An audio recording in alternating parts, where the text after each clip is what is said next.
अपने घर में प्रिया प्रीतम को विराजमान कर लो, अपनी कुटिया में अपने आराध्य देव की, अपने आचार्य चरण की छवि विराजमान करना, उनका नाम विराजमान करना, उनका श्री विग्रह विराजमान करना, ये सब उन्हीं की सेवा के अंतर्गत है। प्रायः सब शरणागतों के पास राधा वल्लभ जी, हरिवंश चंद्र जी और गुरुदेव ये तो विराजमान ही रहते हैं। कोई कोई भाग्यशाली भाव में भरे जन नाम विराजमान करते हैं, राधा नाम, राधा वल्लभ नाम, ऐसा बराबर ही है, नाम और रूप बराबर ही है। घर में अपने विराजमान, अपनी कुटिया में विराजमान और उनमें अत्यंत आसक्ति करके सेवा भावना। जैसे कोई गृहस्थ में है, अन्य सब कार्य करता है, तो प्रातः और सायं 2 बार तो सेवा हो जाएगी। मध्य में जो भी खान पान करे, जहां कहीं भी हो, अपने ही ठाकुर का चिंतन करके उसे अर्पित करे, और जो भी व्यवहार की क्रियाएं हैं वो अपने ही ठाकुर को अर्पित कर दे, वो भी सेवा के अंतर्गत माना जाएगा। पर जिनको ऐसा सौभाग्य मिला है कि प्रपंच के कार्यों से निवृत्त होकर के 8 पहर प्रभु के भजन के लिए उनको नियुक्त कर दिया प्रभु ने, ये बड़ी कृपा हुई। तो अब कैसे करें? बोले अब मंगला से लेकर शयन तक इनकी सेवा में रहो। तांबूलम कुचिदर पयामी, श्री जी को बहुत पसंद है पान का बीड़ा। जैसा आपको भाव लगता है, सुंदर पान ले आइए और उसमें जो नारियल होता है, इलायची है, और भी पान की सामग्री, सौंफ है, आदि आदि, उससे पान की बीड़ा की रचना कीजिए। और जब आप श्री जी को भोग लगाते हैं, आचमन करा देते हैं, तब पान पाइए। आप देखिए कैसे आपके हृदय में प्यारे जू का प्रेम उदय होता है। ये अपने घर की बात है, अपने घर में कोई महंगी चीजें नहीं है कि हम नहीं कर सकते। 2 पान ले आए, थोड़ी थोड़ी सामग्री रख ली, थोड़ी थोड़ी डाल के हम थोड़ा सा बीड़ा तैयार कर लेते हैं। बहुत कृपा का अनुभव होगा, ऐसा करना चाहिए। चरणों संवाहयामि, जब हम श्री जी को जगाते हैं मंगला में, तो सबसे पहला कार्य होता है कि श्री स्वामिनी जी को जगाने के पहले हम जगते हैं अंदर से, और हम अपने को ये भावना करें कि हम श्री किशोरी जी की दासी हैं, हम किशोरी जी की सखी। ऐसे ही करो, भावना आ जाएगी, उनकी कृपा से आ जाएगी। और तिलक रचना करके रज से प्यारी जी के समीप पहुंचे, और शयन की भावना आप तो किया ही होगा जब शयन कराया होगा। तो जगाने की भावना में हम ऐसे ही आंख मूंदते हैं और भावना करते हैं कि गोरे सांवले चरणार बिंदु को हम धीरे धीरे दबा रहे हैं। ये अपने घर की सेवा की बात कह रहे महाप्रभु। अपनी जो कुटिया में छोटे से सिंहासन में जो ठाकुर जी प्रिया जी विराजमान, उनको ऐसे धीरे धीरे धीरे आप एक दिन देखना, आपको अनुभव में आने लगेगा कि आप श्री चरणों का स्पर्श प्राप्त कर रहे हैं। थोड़ी तन्मयता हो, रोज ऐसा करो। मंगला में जगाने के समय पहले श्री चरणों को ऐसे चापते हुए मंत्र जपो या पद गायन करो। मंगला के पद है, पद गायन करो, धीरे धीरे चरण चाप रहे।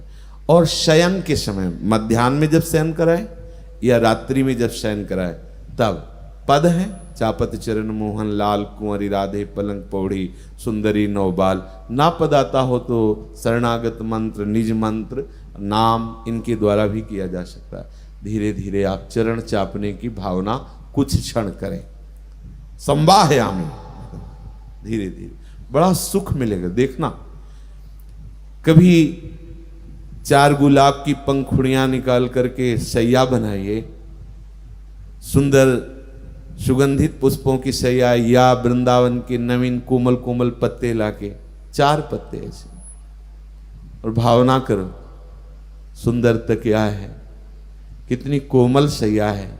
हमारे प्रिया प्रीतम भोग आरोग के पान का बीड़ा पा करके देखो, हित सजनी जो कर कमल पकड़ के ला रही और सैया में विराजमान करे, मुस्कुराते हुए युगल सरकार।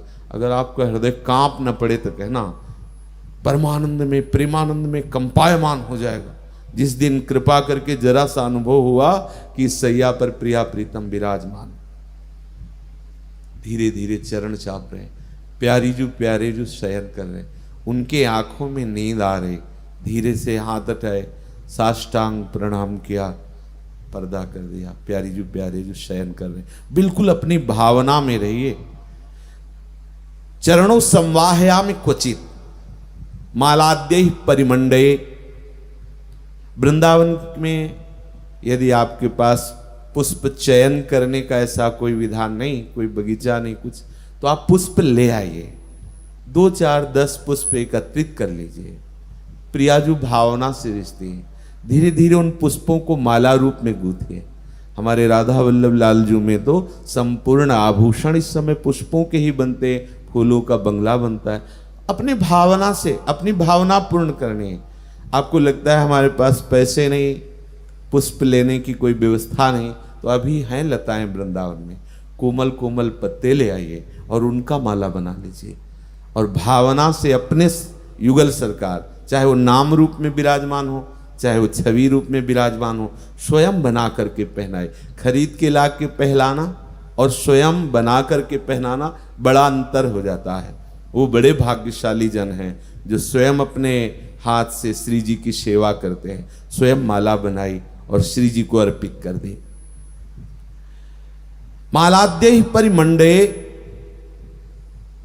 और कितना सौभाग्य हो यदि 2 4 रायबेल के पौधे गमले में लगा के आप अपने यहाँ रख लो। हम अपने लिए सेवा के लिए तो कर ही सकते हैं ना, छोटा सा भी फ्लैट है या कमरा है तो हम गमलों में श्री जी की सेवा के लिए 4 अगर रायबेल रख लेंगे, उसमें 10 कलियां आएंगी, तो उससे तो हम श्री जी का श्रृंगार बना ही सकते हैं। एक छोटी सी माला बनाई और राधा नाम में पहना दी, बहुत बड़ा श्रृंगार हो गया। राई के सम भजन को मानत मेरु समान, ये हमारी लाडली जी का स्वभाव है। सच्ची माने, सच्ची। अगर एक कली भी आप श्री जी के चरणों में भाव से अर्पित करेंगे ना, तो श्री जी ऐसा मानेंगे मानो आपने फूलों का पहाड़ अर्पित कर दिया। राई बहुत छोटा दाना होता है, मतलब बहुत छोटे भजन को हमारी लाडली जी सुमेरु के समान मानती हैं। ऐसा हमें कब सौभाग्य मिलेगा कि हम भाव में भर करके पुष्प और कलियों की सुंदर आभूषण और माला बनाकर अपनी स्वामिनी जी को अर्पित करूंगी। और क्वचित हो संबीजयामि क्वचित, श्री जी विराजमान है, पंखा लिया हाथ में और मंत्र जपते हुए या पद गुनगुनाते हुए हवा कर रहे हैं। बहुत बड़ा ये भाव प्राप्त करने का उपाय है। इसे ऐसे मत मान लेना गौड़ बात। आचार्य चरण कह रहे हैं एक पंखा रखिए, उसे श्रृंगारित कीजिए। अगर अर्थव्यवस्था हो थोड़ा इत्र उसमें लगा दीजिए, सुगंधित वायु, और फिर ऐसे नाम सेवा या छवि सेवा को बैठ करके ऐसे दर्शन करते हुए पंखा, आप देखना एक दिन रोने लगोगे, ऐसा प्रेम उदय होगा। ये पक्की बात, जो आपको बहुत छोटी बातें लग रही हैं, इन्हीं से महाप्रेम उदय हो जाता है। पंखा करते करते कभी आपके अंदर ऐसी दैन्यता आ गई कि लाडली जी इतने दिन हो गए सेवा करते, एक झलक तो दे दो। आर्त भाव आने लगेगा, रोना आने लगेगा। श्री जी कभी तो ये बता दो कि ये सेवा आपको कैसी लगी, कोई त्रुटि तो नहीं हो रही। धीरे धीरे आप बात करने लगेंगे, ये भाव की बातें हैं। तो कभी संबीजयामि, सुंदर पंखे से हम आप युगल सरकार को वायु सेवा करें, करना चाहिए। सेवा सौंज में जो आपके घर में ठाकुर जी विराजमान हैं, एक मोर पंख का और एक पंखा और एक चंवर, छोटा सा ही सही, वो सेवा के लिए होना। अगर चंवर आदि के लिए अर्थ नहीं तो 2 मोर पंख, उन्हीं को अमनिया करके ऐसे बात, उतने से ही राजी हो जाए। बहुत, ये तो भावोत्सवेन भजताम रस काम। अच्छा नहीं है तो वृंदावन के वृक्ष का एक कोई लच्छा ले लिया और उसी से ऐसे ऐसे करोगे, रीझ जाएंगी हमारी लाडली जो। संबीजयामि क्वचित कर्पूरादि सुवासितम, सुंदर ऋतु के अनुसार जल, सर्दी है तो गुनगुना जल हल्का सा जो बहुत सुखद लगे, गर्मी है तो सुराही आदि का रखा हुआ शीतल जल, थोड़ा सा कर्पूर डाल देते हैं जैसे गर्मी है, और थोड़ा सा गुलाब जल मिश्रित कर देते हैं, सुगंधित स्वादिष्ट जल अपनी प्यारे जू को पिलाते हैं। भाव का खेल। अगर ये सब कुछ नहीं है तो जल ही, ऋतु के अनुकूल जल लेकर के प्यारे जू को पिला। ये तो आप कभी भी कर सकते हैं, ऐसा नहीं कि भोग के समय ही जल पधरा, ये तो कभी भी मन आया पात्र में जल लिया और अर्पित किया, पवा रहे हैं श्री जी को जल पवा रहे हैं। कर्पूरादि सुवासितम क्वच पुनः सुस्वादु चाम्भोमृतम। हम भावना करें कि ये जो हम जल अर्पित कर रहे हैं अमृत तुल्य है। देखो कैसे प्यारी जू पान कर रहे हैं, पहले प्यारी जू ने पान किया, फिर देखो लाल जू पान कर रहे हैं। कितने सुख की बात हमारे द्वारा अर्पित पाते हैं। यहां जो भी सेवा होती सीधे निकुंज में हो रही है, ऐसा ना समझो कि छवि की सेवा हो रही है। एक तो महल है उनका और दूसरी बात हम उनके हैं, तो सीधे हमारी सेवा वो यहां है, हमारे बीच में है। जो हम सेवा विराजमान की उसमें साक्षात विराजमान है। ये भावना नहीं करनी कि इस सेवा का फल होगा कि हम प्रगट सेवा पाएंगे। हम प्रगट सेवा करें वो अभी विराजमान है, धीरे धीरे हमारे नेत्र निर्मल होंगे, ये हम देख पाएंगे। सुंदर सुंदर ऋतु के अनुसार मीठे फल, अब जैसे आम का, तो हम पहले थोड़ा सा उसका किनका लेकर के चखे, कहीं बहुत खट्टा तो नहीं, हमारी अत्यंत सुकुमारी लाडली जो हैं, लाल जो हैं, खट्टा फल हम ना लगा दें, मीठा हो। तो क्या करे, थोड़ा सा लेके चखा, हाँ मीठा है, हाथ धोया, आचमन किया, फिर अमनिया किया, फिर भोग लगाया। ये प्रेम की उपासना है। वैसे पहले शास्त्रीय सिद्धांतों को जब जानते थे तो बिना उनको अर्पित, तुमने तो जूठा कर दिया। तो एक बार मानसी गंगा में दंडोती परिक्रमा लगा रहे थे हम और गुरुदेव भगवान, तो मानसी गंगा में श्री जी को सेवा करके और जब भोग लगाने को हुआ तो इतने इतने होते हैं खट मिठे सहतूत लाए गए थे, तो सहतूत का भोग लगाना था। तो महाराज जी ने इतने सहतूत दिए और कहा पाओ, पा के बताओ कैसा। तो हम कहा श्री जी को तो अर्पित नहीं किया। बोले नहीं पहले आप पाओ। महाराज जी हमें तो डर सा लगता है पहले बोले देखो हमारे यहाँ प्यार की उपासना है, पता नहीं सहतूत बहुत कड़वे या खट्टे कसैले हो तो कैसे श्री जी पाएंगे, आप पाके बताओ मीठे हैं कि नहीं। तो पाया, जाओ आचमन करो, हाथ धो, फिर श्री जी को भोग लगाओ। तो महापुरुषों की, गुरुजनों की, रसिक जनों की कृपा से हमें पता चलता है हमें श्री जी को कैसे रिझाना है। अब मानो हमने रसोई बनाई, कढ़ी बनाया, दाल बनाई, और अब हमें क्या पता कढ़ी में नमक कितना है, कैसा है। पहले हम एक चम्मच लेते हैं, अलग होकर पहले उसे पाते हैं, हाँ थोड़ा और डालना है या कैसा है, हम पहले चेक करते हैं, आचमन करते हैं, फिर भोग लगाते हैं। हमारे यहाँ प्यार की उपासना है।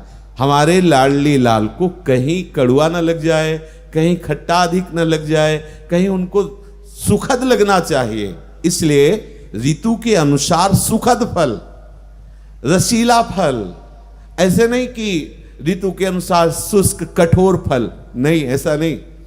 एक बार पूज्य माधव बाबा जगन्नाथपुरी से ब्रज यात्रा करते हुए वृंदावन आए, तो श्री स्वामी हरिदास जी के लाडले बांकी बिहारी लाल का दर्शन किया। निधिवन राज में विराजमान थे और निधिवन राज के बाहर ही कुछ भक्त लोग भिक्षुकों को चना बांटते थे, उबाल के कल्हार के, जो वृंदावन वास कर रहे हैं विरक्त भाव से, तो कुछ ना कुछ उधर में चला जाए, इसलिए प्रातःकालीन बिहारी जी के सामने निधिवन में वो चना बांटते थे। तो उनको भी मिला चना, तो उन्होंने सोचा कि मुझे किंचन के पास तो कुछ है नहीं, और बिहारी जी जैसे ठाकुर के दर्शन हुए तो वहीं एक कोने में बैठ गए और भाव में डूब गए। सिद्ध महापुरुष भाव में डूबकर चने का भोग लगाया, तो ऐसा प्रेमी महाभागवत भोग लगावे तो प्रभु क्यों ना पावे, प्रभु ने पा लिया। अब स्वामी जी महाराज जब बिहारी जी का श्रृंगार किया तो उत्तम उत्तम पदार्थों का भोग लगाते थे स्वामी जी। जब भोग लगा तो बिहारी जी ने कहा इच्छा नहीं हमारी।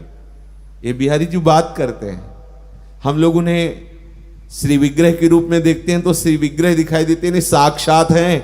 ये सब किसी कारीगर के द्वारा रचित नहीं है, ये स्वयंभू स्वयं प्रगटे हुए प्रिया प्रीतम मिलित होकर के इस रूप में राधा रमण जू, राधा वल्लभ जू, बाके बिहारी लाल, ये स्वयं अद्भुत महिमा में धाम है। स्वयं प्रिया प्रीतम प्रकट होकर विराजमान, पर हम लोगों के नेत्र मलिन है, इसलिए ऐसे गए देखा वो मूर्ति जैसे दिखाई देते।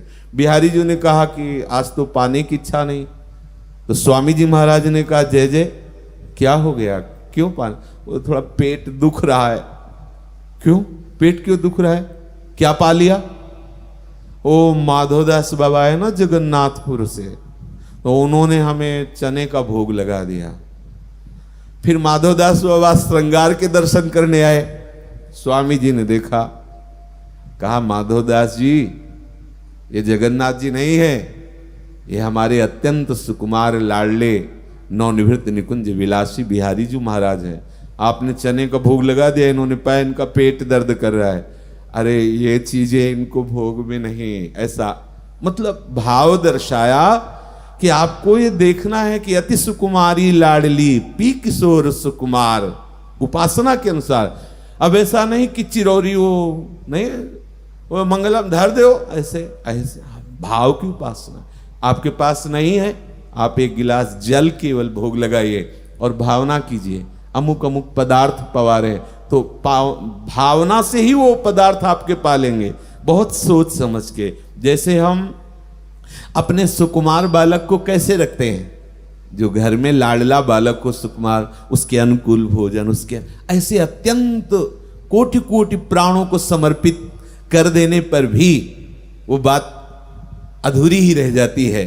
इतना सौंदर्य माधुर्य प्रेम प्रदान करने वाले प्रभु हैं, तो हम भाव से समझ समझ के हमारी प्यारी जो प्यारे जो को कौन से, अब ऐसा नहीं फल का भोग लगाना है तो बहुत कठोर खट्टे अमरूद ले आए, ऐसे नहीं। अपनी सुकुमारी लाडली जो रसीले सरस, तभी महाप्रभु कह रहे सुस्वाद चांभोमृतम, बड़े सुंदर स्वादिष्ट फल लाला करके प्यारी जी को अर्पित करें। ऐसा कब हमें सौभाग्य होगा कि हम अपने घर में ऐसी उपासना करेंगे। भाव में बहुत बड़ी सामर्थ्य, बहुत बड़ी सामर्थ्य है। आप अपनी कुटिया में ही भावना करें। जैसे बहुत सरल, आप भोजन कोई भी ऐसा नहीं कि बिना भोजन के रहे, बनाते तो है ना। अब श्री जी को भोग पधराया, 2 फुलका पधराए, अब गरम गरम एक तीसरा फुलका तैयार किया, उसको लेके जा रहे, फिर परोसा, फिर थोड़ी देर में एक बना के ले गए, फिर परोसा, श्री जी पा रहे हैं। फिर मन में आया थोड़ा अगर घी है, थोड़ा घी दाल में डाल, अच्छा अभी और, अब महाप्रसाद ला, ऐसे भावना में भरे हुए डूबे हुए। अच्छा श्री जी मानो मीठा कह रहे, मीठा ला के रख रहे, अच्छा और कह रहे हैं और एक पीस ला कर, आप अपने भाव में डूबे, दूसरे से मतलब नहीं हो। क्या यहाँ ये नहीं तो दियम वस्तु गोविंदम तो भ्रमे सम, यहाँ अपने आप को समर्पित कर दिया। आप समर्पण की क्या, 8 पैर उनके दुलार में मगन। यहाँ मंत्रों का महत्व नहीं है, यहाँ भाव का। भावोत्सवेन भजताम रस काम धेनुम तम राधिका चरण रेणु महामिस्मरण। ऐसा कब होगा, जब हम अपने घर में करेंगे। और जो प्रगट सेवा नहीं करते हैं तो मानसिक सेवा में प्रवेश पाना कठिन है। और जब प्रगट सेवा में तन्मयता होने लगती है तो उसी में मानसिक सेवा होने लगती है, क्योंकि सौंज सामग्री थोड़ी होती है, भाव हमारा बढ़ता चला जाता है। अब जैसे श्री जी विराजमान है, अब सोने का छत्र तो नहीं है ना, लेकिन हम जब भावना में देखेंगे तो दिव्य स्वर्ण रत्न जटित सिंहासन पर हमारे प्रिया प्रीतम है, स्वर्ण छत्र लगा हुआ है, सुंदर चंवर डुलाए जा रहे हैं, शीतल मंद सुगंध वायु बह, हम अपने भावना में डूब, तो वो सब हो रहा है, वो सब हो रहा है, वो सब सेवा समर्पित हो रही है। वो कोरी कल्पना नहीं है, वो आपकी भावना है। कभी कभी खेलना चाहिए। सुंदर सुंदर बहुत से गुलाब के फूल, रायबेल के फूल और भी फूल इकट्ठा किए, ढेर सारे पहाड़ जैसे, खूब फूल भावना में, और बस प्रिया प्रीतम विराजमान है उनके ऊपर। जैसे होली में रास में नहीं दिखाते, ऐसे भावना करें, फूलों की गादी बनाई, प्रिया प्रीतम बैठे, हम खेल ये भावना का देश है, भावना का। हर समय हम अपनी प्यारे जू की सेवा भावना में मगन, उनको सुख पहुंच। इत्र नहीं है हमारे पास, नहीं है अर्थ, तो हम क्या करें, भावना में देखें। बड़ा सुंदर कदम्ब का इत्र है, ओह, खोलते ही पूरा वातावरण उसके सुगंध से युक्त हो गया। प्यारे जू को हम इत्र लगा रहे हैं, आप देखोगे बड़ा सुख का अनुभव होगा। एक दिन ऐसी वृत्ति हो जाएगी कि जिस इत्र की भावना करोगे उसकी खुशबू आपको आने लगेगी और वातावरण भी उसी खुशबू से युक्त हो जाएगा। भावना में अपार सामर्थ्य है, हम प्रत्येक पल भावना में बहें। हमारे यहां वस्तु का महत्व नहीं है, भावना का महत्व। आप कितने भाव में उसमें डूबे चले जा रहे हैं। भाव जब हमारा होगा, हमारी श्री जी शयन कर रहे हैं, अपने अंदर तो ऐसे भाव थे नहीं, गुरुदेव की कृपा से आए, आचार्य की कृपा से आए। श्री जी को एक दिन गुरुदेव भगवान ने शयन कराया। लोहे का दरवाजा था पुरानी कुटिया में, लाडली कुंज में, तो परिचर्या में थे। दरवाजा ऐसे बंद किया तो आवाज है, लोहे के दरवाजे में तो असावधानी हुई कि थोड़ा वेग से बंद किया तो आवाज। गुरुजी रसोई में थे, एकदम भागते हुए आए और बोले, वो दंडता क्यों करते हो? हमें लगा क्या अपराध। बोले, श्री जी शयन कर रही है और आप ऐसे भट्ट से कर रहे हो। नहीं नहीं, धीरे से, और स्वयं फिर दरवाजा खोला और दरवाजा बंद किया। बताया, देखो ये आवाज आई, नहीं ऐसे किया करो। हम जब श्री जी को शयन करा दिए तो हमको भी वहां वार्ता नहीं करनी, वहां हंसी मजाक जोर किया। श्री जी शयन कर रहे हैं, तभी तो आपकी भावना सिद्ध होगी। अब श्री जी के सिंहासन आपकी कुटिया में विराजमान हो, आप उनके सामने प्रपंच की वार्ता करते हैं, उनके सामने अदप नहीं मान रहे। जब सामने पहुंचे तो जैसे मालिक के सामने सेवक पहुंचता है, कैसे अदब के साथ पहुंचता है। हर बार प्रणाम करो, हर बार वहां से अगर निकलना है अदब के साथ निकलो। हमारी स्वामिनी जो विराजमान है, शयन कर गई है तो हम वैसे ही धीरे से बर्ताव करें, जैसे कोई शयन कर रहा हो तो कैसे बर्ताव करते हैं। वो सो रहे हैं, हमारे प्रिया प्रीतम सो रहे हैं, शयन कर रहे हैं, बड़ा भाव का है। हे करुणामयी स्वामिनी जी, हम कब घर में रहकर ऐसी आपकी सेवा करेंगे? सब कोई ये सेवा कर सकता है और करना ही चाहिए। इसीलिए अपनी उपासना में सबको सेवा दीजिए। और वैष्णव धर्म में तो सेवा प्रधान है, सेवा सुमिरन सावधान, सावधानी दो में ही है, उनका सुमिरन करना और उनकी सेवा में मगन रहना।